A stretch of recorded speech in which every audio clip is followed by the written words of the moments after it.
యాత్రా జీవితం అనే ఈ శీర్షికలో మనం విశ్వాసులకు తండ్రి అయిన అబ్రహాం గారి జీవితాన్ని అధ్యయనం చేస్తున్నాం.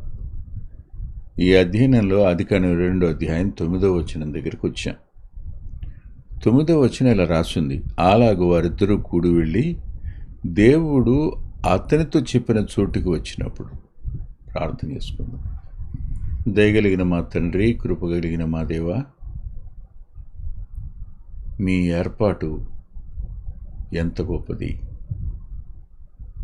నేడు మేమున్న ఈ పరిస్థితి కేవలం కనిపించే ఈ కొన్ని నిమిషాల కోసం మాత్రమే కాక, మా జీవితకాలానికి, రాబోయే తరాలకు, నిత్యత్వానికి చెందినదిగా ఉంటుందని ఆ గొప్ప సత్యం ఈ వచనంలో మీరు దాచి ఉంచినందుకే కృతజ్ఞత చెల్లిస్తున్నాను. మా ప్రియుల్ని జ్ఞాపకం చేసుకోండి. రేపటి దినం జరగవలసిన వివాహ విషయంలో కృప చూపించండి. ఎల్లుండి తమ్ముడు రెడ్డిబాబు పెద్దపాప వివాహ విషయంలో కూడా మీ సాయాన్ని కోరుకుంటున్నాను. పరిశుద్ధుడు అయిన గొప్ప తండ్రి,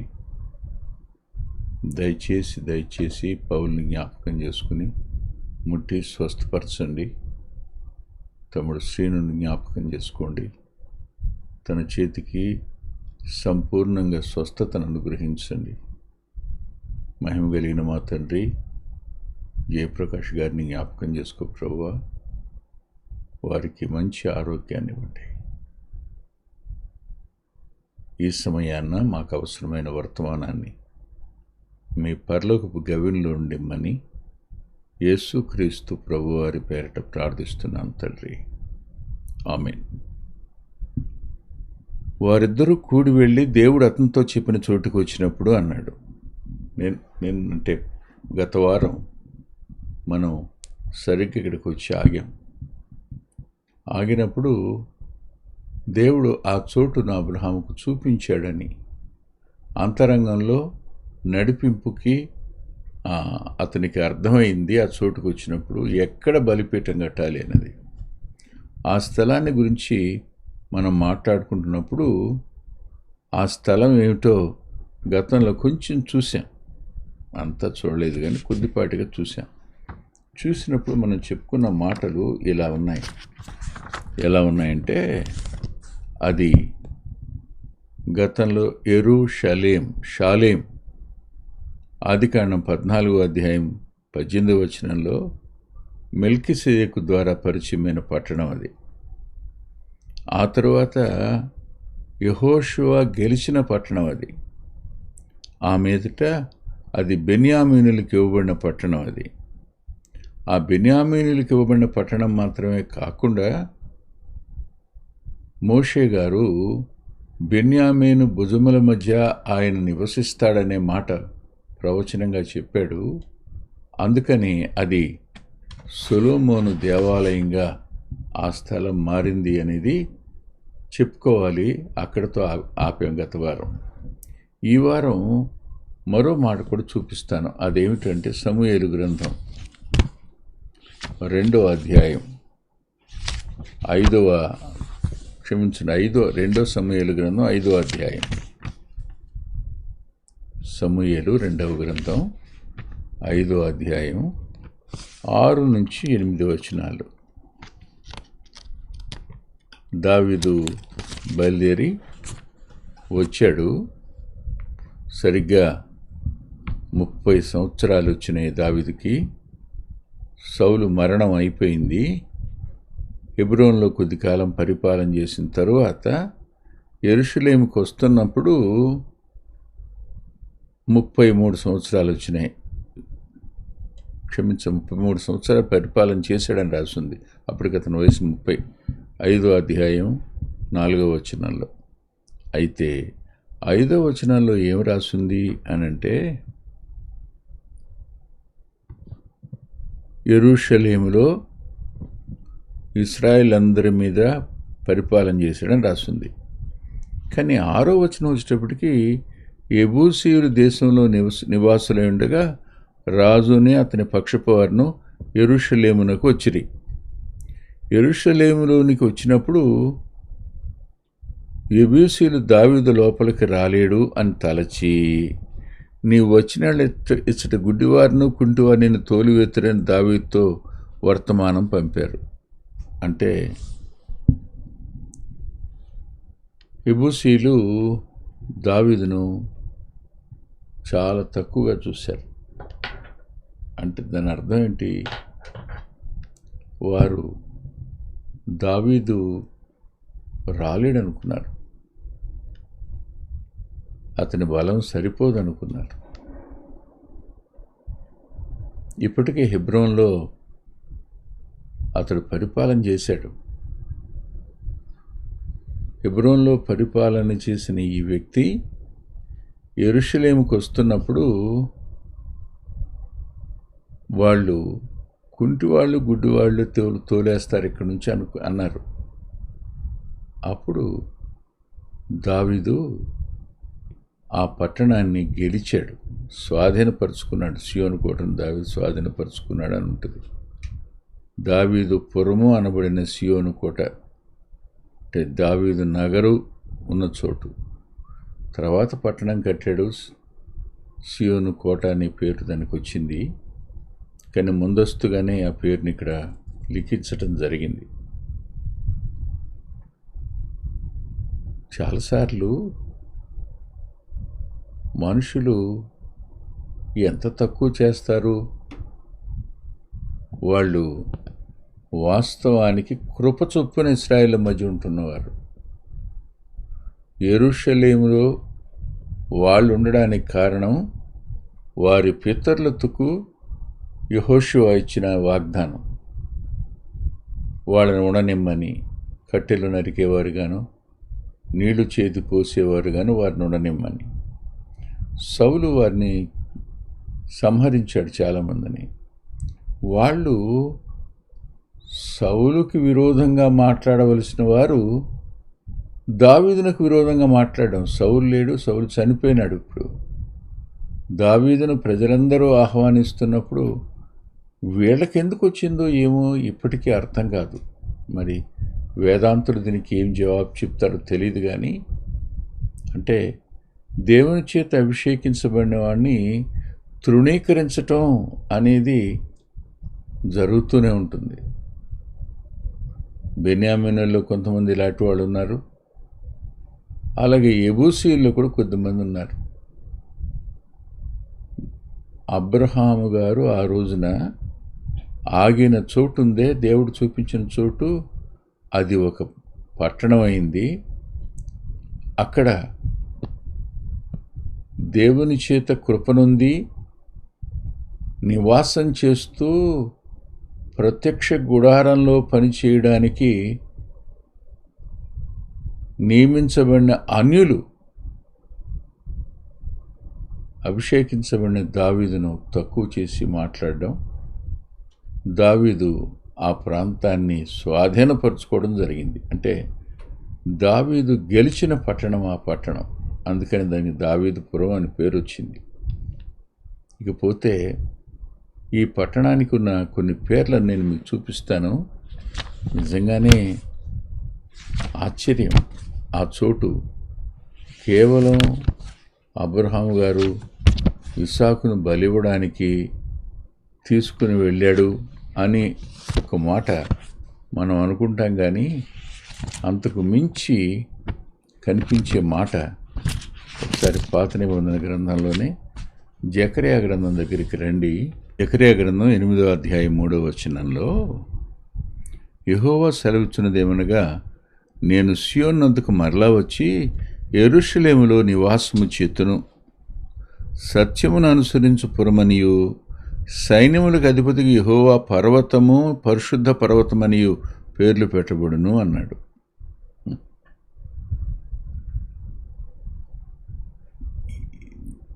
అబ్రహాము ఆ దినాన్న బలిపీఠం కట్టిన చోటు దేవుని నివాస స్థలంగా ఉండబోతుంది రాబోయే కాలంలో. ఆ రోజు అబ్రహాముకి ఏం తెలియవు, కేవలం దేవుని మాటకు విధేయత చూపించి తన విశ్వాసాన్ని వ్యక్తీకరించి చనిపోయినా కూడా కాలి బూడిదైన పరిస్థితిలో నుంచి తన బిడ్డను తిరిగి ఇవ్వగలడు అని నమ్మిన అబ్రహాము యొక్క పరిస్థితిని, ఆ స్థలాన్ని గురించిన భవిష్యత్తు మనం ఒకసారి చూస్తున్నప్పుడు సామాన్యంగా కనిపించిన ఆ చోటు, రాళ్ళు, బలిపీఠం కట్టడానికి అవసరమైన రాళ్ళను చోటు, అబ్రహాము ఇస్సాకు తప్ప ఇంకెవరూ లేరు అనుకున్న చోటు, పనివారు కిందే ఉన్నారు, బలిపీఠం కట్టడం అయింది, నిలబడ్డాడు. కానీ అది దేవుడు నివసించే చోటుగా, వారి ప్రజల మధ్య నివాసం చేయడానికి దాన్ని సత్యమును అనుసరించు పురం అంటారని. ప్రభు సత్యవంతుడు, ఆయన నివసించిన పురం కాబట్టి సత్యపురం అనడంలో తప్పులేదు, సత్యమును అనుసరించే పురం అని. అంతేకాదు, అక్కడే యెహోవా పర్వతము పరిశుద్ధ పర్వతం అని దానికి పేరు పెట్టబడుతుందని. అబ్రహాము నిలబడిన చోటు సత్యమును అనుసరించే పురంగా రేపు మారబోతుందని, అది పరిశుద్ధమైన పర్వతం అని పిలువబడుతుందని తరువాత లేఖనంలో రాయించాడు. ఎవరనుకున్నారు? ఒక సామాన్యంగా పెరిగిన ఒక వ్యక్తి ఒకానొక చోటుకు వెళ్ళి అక్కడ సేవ ఆరంభించి, ఆ సేవ ఈ దినాన ప్రపంచం అంతటికీ వ్యాపించి తరాలు మర్చిపోని ప్రత్యక్షత కలిగిన పరిస్థితులు వస్తాయని ఎవరూ ఊహించినట్లే అబ్రహాము ఇస్సాకు నిలబడిన ఆ చోటు దేవుడే చూపించిన చోటది. ఆ చోటు ప్రస్తుతానికి, ఆ స్థలానికి 22వ అధ్యాయం ఆదికాండంలో కేవలం ఒక సామాన్యమైన చోటుగా కనపడుతుంది. కానీ భవిష్యత్తులోకి చూసినప్పుడు ఆ పట్టణం అది దావీదు గెలిచే పట్టణంగాను, తరువాత సత్య సంబంధమైన పట్టణంగాను, పవిత్రమైన పట్టణంగాను అది కనపడుతుందని ఎవరనుకున్నారు? ఈ రోజున అనామకంగా కనిపించే ఓ ప్రాంతం రేపు తరాలకు అద్భుతమైన జ్ఞాపక చిహ్నంగాను, మరువలేని నిబంధనకు సత్య నిబంధన గుర్తుగాను ఉంటుందని ఎవరనుకోగలుగుతారు? అందుకనే ఆయన ఆలోచనలు మన ఆలోచనలకు ఎంతో ఎత్తుగా ఉన్నాయి, ఉన్నతంగా ఉన్నాయి మన ఆలోచన కంటే అంటాడు యెషయా గారు. వాస్తవం కదా. ఆ స్థలానికి దేవుని నివాస స్థలం అని పేరు పెడతారని కానీ, ఆ స్థలం సత్యాన్ని అనుసరించే పురం అని పిలువబడుతుందని కానీ, అది పరిశుద్ధ పర్వతం అని పిలువబడుతుందని కానీ అబ్రహాం గారికి తెలియదు, కానీ దేవునికి తెలుసు. ఆ స్థలానికి దేవుడు నిత్యత్వపు విలువలను భవిష్యత్తులో ఇస్తాడని ఎవరు ఊహించారు? అంతేకాదు, మరో మాట కూడా నేను మీకు చూపించాలి. అది యెషయా గ్రంథంలో ఉంది. దయచేసి నాతో పాటు యెషయా గ్రంథం దగ్గరికి రండి. యెషయా గ్రంథంలో ఇది మొదటి అధ్యాయంలో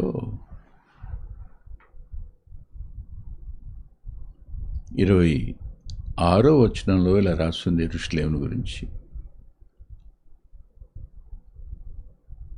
మొదట నీకు ఉండినట్లు నీకు న్యాయాధిపతులను మరలా ఇచ్చిదను, ఆదిలో ఉండినట్లు నీకు ఆలోచనకర్తలను మరలా నియమించదును అను.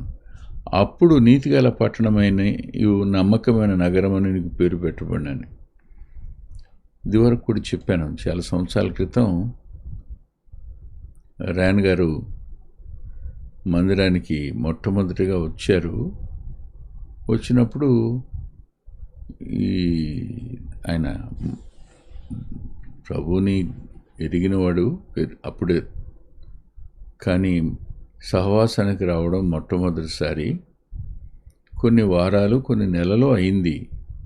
అయ్యాక ఒక కుర్రాడిని ఇలా అడిగాడు తెలియక, అవును బాప్తిసం ఇస్తారు కదా, నీళ్ళలోనే బాప్తిసం ఎందుకు ఇస్తారు అని అడిగాడు. దేవుడేమన్నాడని చెప్తే సరిపోయేది. ఆ కుర్రాడు అన్నాడు, నూనెలో ఇవ్వలేం కాబట్టి అన్నాడు. అంతే.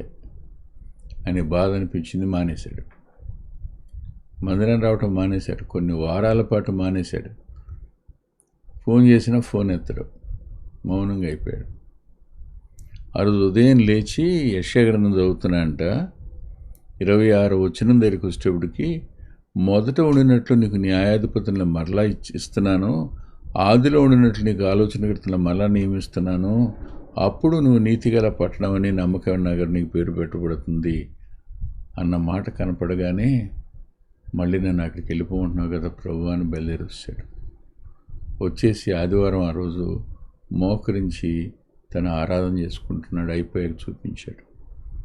వాస్తవంగా ఆ తర్వాత కూడా ఇలాంటివి జరిగాయి, కానీ ఆయన అంతవరకు నమ్మకంగా ఉన్నాడు, నీతిగానే ఉన్నాడు.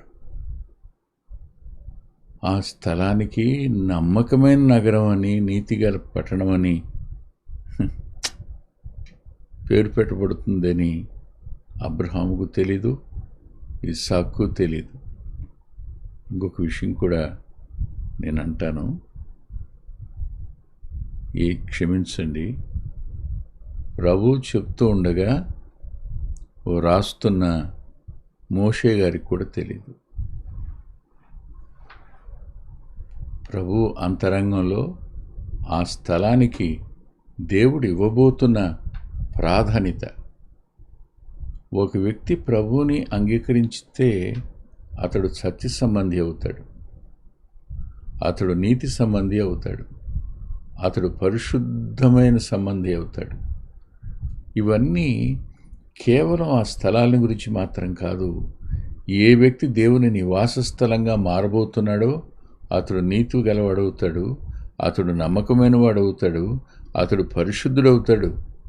ఇవన్నీ ఎలగారికలుగా చెప్తున్నట్టు అనిపిస్తుంటాయి. అంతేకాదు, మరో మాట కూడా చెప్పుకోవడానికి ప్రయత్నం చేద్దాం. దయచేసి చూడండి, 1వ అధ్యాయంలో యెషయా గ్రంథంలోని మొదటి వచనంలో, అయ్యో నమ్మకమైన నగరము వేశ్యాయనే, అది అన్యాయంతో నిండి ఉండెను, నీతి దానిలో నివసించెను, ఇప్పుడైతే నరహంతకులు దానిలో కాపురం ఉన్నారు. ఈ మాట చదువుతున్నప్పుడు ఎక్కడ నీతిమంతులు భక్తులు కొనసాగుతారో అదే స్థలంలో భక్తిహీనత, అన్యాయం,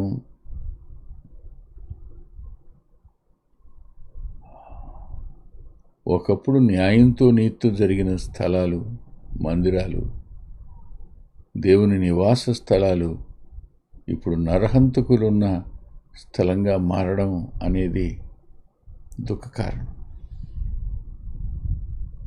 అదే స్థలం, అదే చోటు. దుఃఖంతో ఈ మాట చెప్తున్నాను. ఈరోజు అనేక సహవాసాలను గురించి మనసులో చాలా దుఃఖం ఉంది. మిషనరీలు స్థాపించిన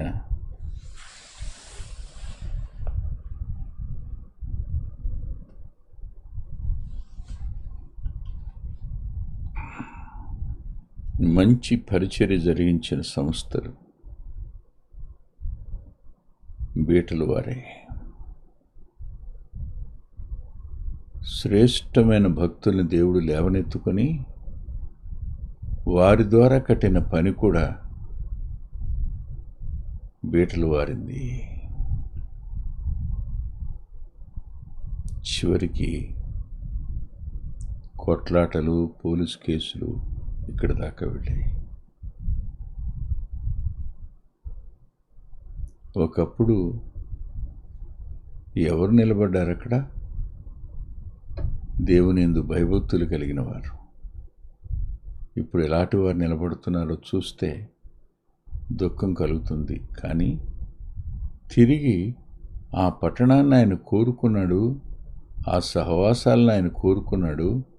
ఆ కారణం చేత తిరిగి అవి ఉజ్జీవించబడతాయి అనే నిరీక్షణ ఎక్కడో కనిపిస్తుంటుంది. అవును, మరణం రాజ్యం ఏలవలసిన చోట పరిశుద్ధతకు కారణమైన రక్తం చిందించబడడం, అన్యాయం జరిగి అన్యాయపు తీర్పు జరిగిన ఆ ప్రాంతంలో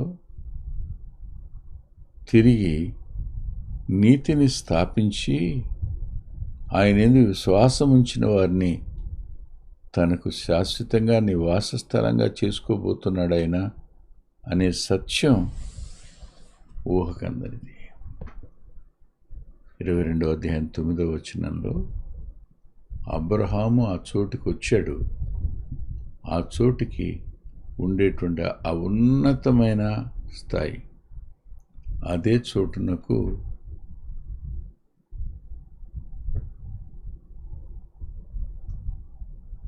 మహిమ దిగి వస్తుంది మరల తిరిగి అని, ఆ స్థలం దేవుడు తానే వచ్చి నివసించే స్థలంగా ఉంటుందని ఎవరు ఊహించారు? ప్రభు రక్తమాంసాల్లో పాలివాడై ఆ యెరూషలేమునకు వచ్చాడు. ఆ యెరూషలేము దేవాలయంలో నిలబడ్డాడు. అందుకనే జోసిఫస్ ఒక మాట రాశాడు, ఈయనెవరు? ఈ దేవాలయంలో మరో దేవాలయంగా నిలబడ్డాడు అంటాడు. దేవుని ఆలయంలో అని వారు అనుకుంటే నిజమైన దేవుని ఆలయంగా, దేవుని నివాస స్థలంగా ఆయన మానవత్వం. అందుకని కొలసీ పత్రిక 2:9లో దైవత్వం యొక్క సర్వ పరిపూర్ణత శరీరాకారముగా క్రీస్తు యేసునందు నివసించెను అన్నమాట. ఆయన దేవాలయంలో నిలబడ్డాడు. ఆయన ఒకానొక దినాన్న మత్తయి సువార్తలోకి రండి, ఈ మాటలు చెప్పుకొని ముగించుకుందాం. మత్తయి సువార్త 4వ అధ్యాయం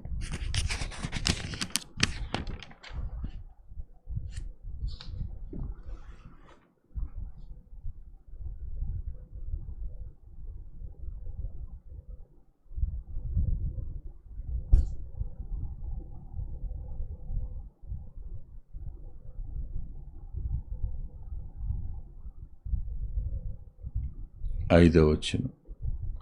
అంతటా అపవాది పరిశుద్ధ పట్టణమునకు ఆయన తీసుకొని పోయి దేవాలయ శిఖరము నిలబెట్టి, ఇది అపవాది ఓడిపోయే చోటు,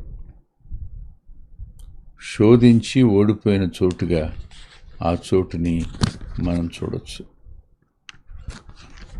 అది పరిశుద్ధమైన దేవాలయం, పరిశుద్ధమైన పట్టణం. అంతేకాదు కానీ మరో మాట కూడా నేను మీకు చూపించాలి. మత్తయి సువార్త 23వ అధ్యాయం 37వ వచనం.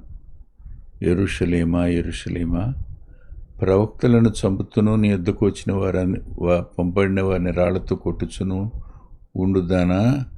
కోడి తన పిల్లని రెక్కల క్రింద ఎలాగూ చేర్చుకున్నో అలాగే నేను నీ పిల్లల్ని ఎన్నో మార్లు చేర్చుకొని ఉంటుంది, కానీ నీవు వల్లకపోతివి. అదే స్థలాన్ని చూసి ప్రభు దుఃఖిస్తాడని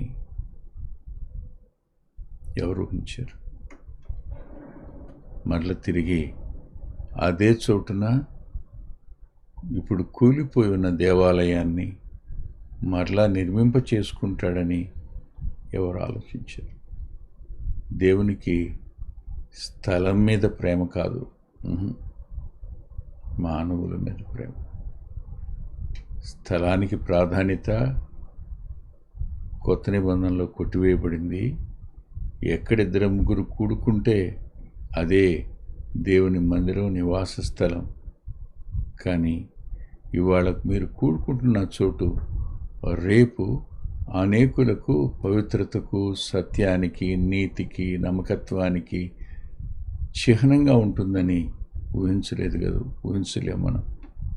నమ్మకస్తులమై కొనసాగడానికి ప్రభు యొక్క కృపను కోరుకుందాం, ప్రార్థన చేసుకుందాం. ప్రేమగల మా ప్రియ తండ్రి, కృపగల మా దేవ, లేఖనం మీది, కార్యం చేసేవారు మీరు. చెల్లి సునీత, పెద్దబాబు రోనీని ముట్టి స్వస్థపరచండి. అదే రీతిగా ఎమ్మిగనూరులో ఉన్న అమ్మాయి ప్రసన్న కుమార్ని కూడా ముట్టి సంపూర్ణమైన ఆరోగ్యవంతునిగా చేయండి. నాయన, సహవాసాల్లో సేవ చేస్తున్న సేవకులందరి కొరకు ప్రార్థిస్తున్నాను, బలపరచండి. మీ నామం మహిమ కొరకే ఇప్పుడు ఎవరైతే రాబోయే తరాల కొరకు మీరు సిద్ధపరచుకున్నారో ఆ సేవకులందరూ తమ సాక్ష్యాన్ని మీ చేత భద్రపరుచుకున్నవారై పవిత్రంగా బ్రతకడానికి కృప చూపించండి నాయన. ఏ సేవకుని కాలు జారకుండా కాపాడండి అని మీ కృపకే అప్పగించుకుంటూ మీ సాయాన్ని అర్థిస్తూ యేసు క్రీస్తు ప్రభువారి పేరట ప్రార్థిస్తున్నాం తండ్రి, ఆమేన్. ప్రభుచితమైతే వచ్చే ఆదివారం ఉదయం 9:30 గంటలకు లైవ్లో కలుసుకుందాం.